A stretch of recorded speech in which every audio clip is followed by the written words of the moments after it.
Well, good morning, and Mr. and Mrs. YouTube and everybody out there. Saturday morning, we're back out here at the restoration garage, whatever you want to call it. Not much changed here. Changed out that alternator out of the master. Got it spinning over.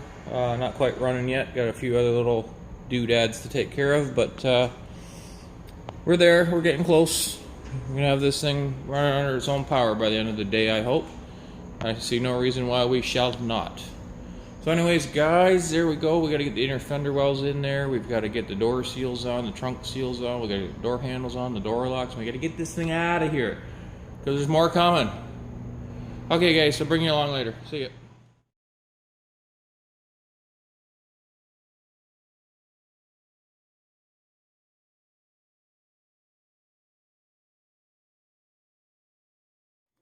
Hey there, YouTube.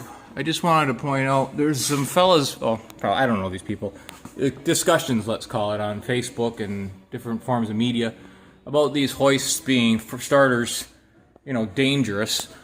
The lock here and the size of the steel, this thing could never come down. In fact, it's hard to get it down. You actually have to release that. There's no hand things, it's mechanical. But anyways, they're talking about clearance underneath this. And in my opinion, yes, it's not, you can't walk underneath it because obviously I only got an 8-foot ceiling. But drive shaft, I mean, heck, it holds it there for me while I'm getting the wrenches out. There's plenty of room to get a drive shaft in here. The exhaust, mind you couldn't take it right down, but you could set it down here and then, we had the exhaust on and off. But I mean, this is a welded system anyways. It's not going to come out in pieces. It's all together in one spot. Nice stainless steel system. But, drive shaft. I got all the training mounts, all the motor mounts. I can't see, really. Your whole rear end is clear. The hoist stops there. And then your whole axle assembly, you could drop it if you wanted to. You just got to watch your balance points. There's no way this could fall off of it, because even if one of your mounts let go, it just drops to the main arms. I don't see anything wrong with these. But anyways, there you go. Putting the drive shaft in. We're back. A little dress up we're going to do here in the trunk area. It's in really good shape.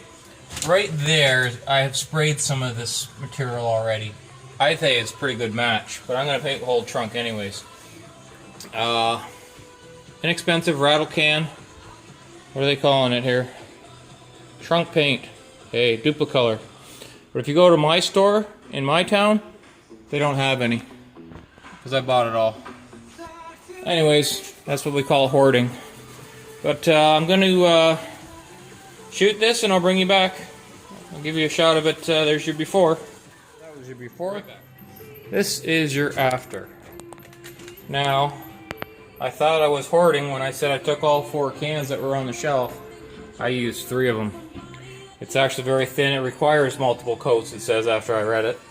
So, it's looking good. You let it go maybe 5-10 minutes between. Definitely something you should be wearing a mask for. I know you should be wearing a mask for all of this stuff, but some aerosols where you got good ventilation, you guys don't wear it, I know, but you have to with this stuff. Your head's in a freaking trunk.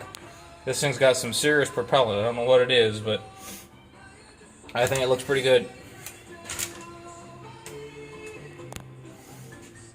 There you go. See ya. It's all in the details. Listen, now the owner wanted to be here for this, but I work better when I'm alone, that's all I can say.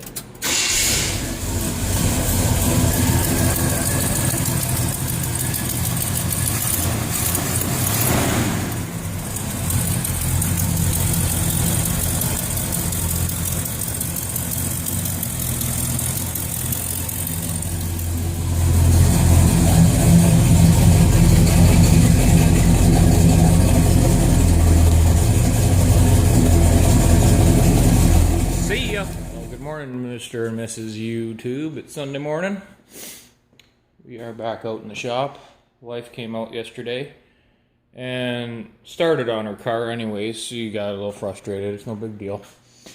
She's doing like I asked. We're labeling where everything came from, regardless of its condition, whether we use it or not. Because of the fact she's taking it apart, it's kind of important because I've got a bit of a photographic memory. I remember where things go if I took them apart. But she's got to get all the trim off it, the door handles, the door trim. Not much left of the door panels, but it consists of a little stainless piece of trim here that I'm pretty sure you'd pay an arm and a leg for if you lost it. So we have them, we might as well save them. Other than that, everything else is pretty much scrap.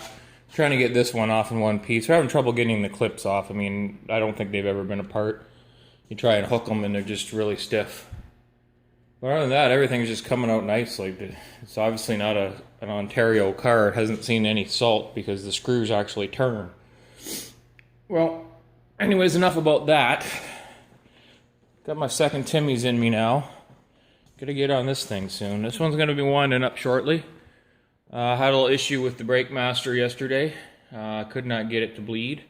Took it off, bench bled it this morning. I've got oil coming out of both now. But I think I have so much air in the car system, we're going to have to bleed the brakes on the car. But as long as we have something to stop it, we'll get it back to the owner's house and bleed all four corners later. He's not going to be driving it right away anyways. It's going back to him like this. He has to put all the front end on it and back end on it and lights and everything. Not much really.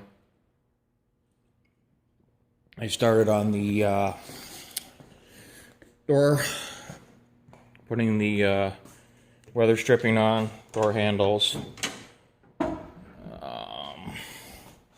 little things like this. Cut the rubber seal on the quarter window. That was easy. I thought that'd be difficult. I gotta pull this out today. I don't know why I've been putting that off. I did the driver's side already. And I sprayed the trunk. You already seen that. I'll show you. Well, the video should be ahead of this one. But that's what we did last night. So anyways, that's about it. Got a bit of a mess going on here. I got to get all this stuff in this car, door panels, blah, blah, blah, so we can get that Beaumont over here. The owner wants to come over and help. Anyways, I do work better alone, but a bunch of interior parts and everything else that he might as well take home to his house so that I don't have to store them or worry about them getting dirty here. Anyways, let's pitter patter. Let's get at her. See ya. Okay. Here we are again. Door seals are in. Pretty much everything rubber is back on the car. Now the only thing I hesitate before I put the door panels back on is I like the oil spray stuff. Now this door is mint. I gotta admit, it doesn't, you know, if it never got driven, this would probably never rust. But he's gonna drive this. He might get caught in the rain occasionally. You know, and if there is any iffy bodywork in there, not that there is, this will coat it from the inside and make sure nothing happens. What I use, the reason I turn this on, we're on to the next level here. It's an oil-based. Now I use the amber. This comes in a black. The black, for some reason, just smells like tar. When you're working on the car later, everything you touch is gross. This is an amber. Has a beautiful color. It does run a bit. It's not like your wax based where it just sticks wherever you hit it. I don't want that. I want it to actually flow into the cracks. It doesn't drip like the traditional oil spray where you end up with drops all over the floor in on your garage or anything. But this will run into the seams. You might get a little bit coming out later that you got to wipe off, but hot soapy water, that's all it needs. After about a week or two, it's done. Anyways, Monte Carlo's starting to look like a car again. We've got the this side done. We've got the glasses in. It's all cleaned up, nice and crystal clear. Nice solid closures because we've got all the door rubbers on. The interior's back together as much as I've got. The rest he's got. Back there. So she's starting to look like a car again. Really solid closing. But we all know what big Chevy doors are like. Yeah. I wish you could see it with all the chrome on it. You will eventually, but it won't be for a while. Probably not till the first car show when he brings it out, but we're pretty much there now. Gotta do the other side, driver's side, and I will soon be out of pieces. That shelf's getting empty. That's what it's about. Once the shelf is empty, car's gone. See ya.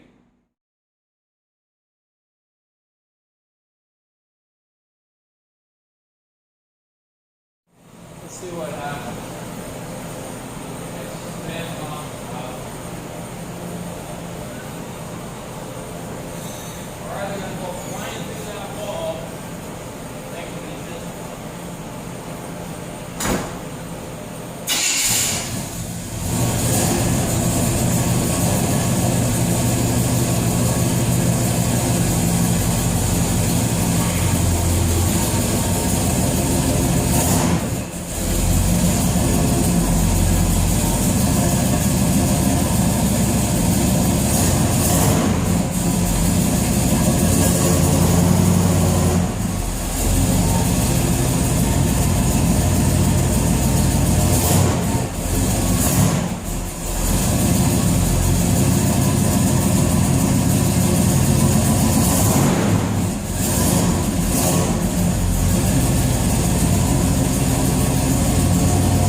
We're a little low on train. Fix that up, bring you back.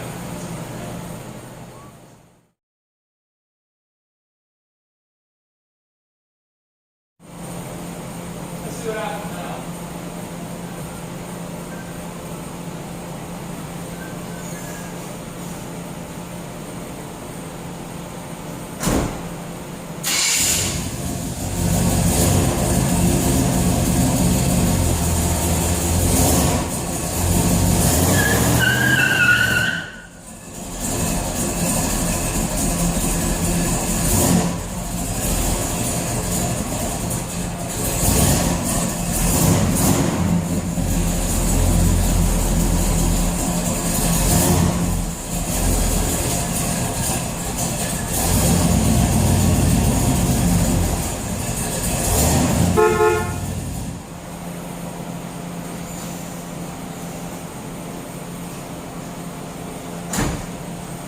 We got the timing right.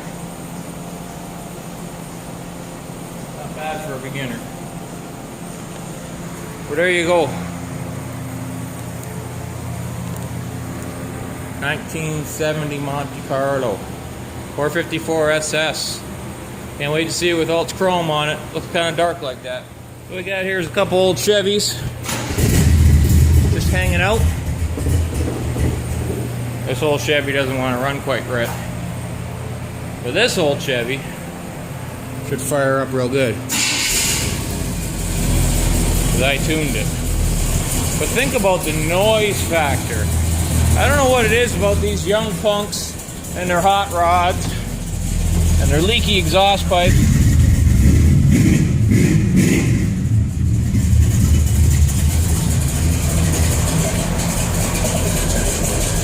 Just spewing fuel everywhere, I don't know.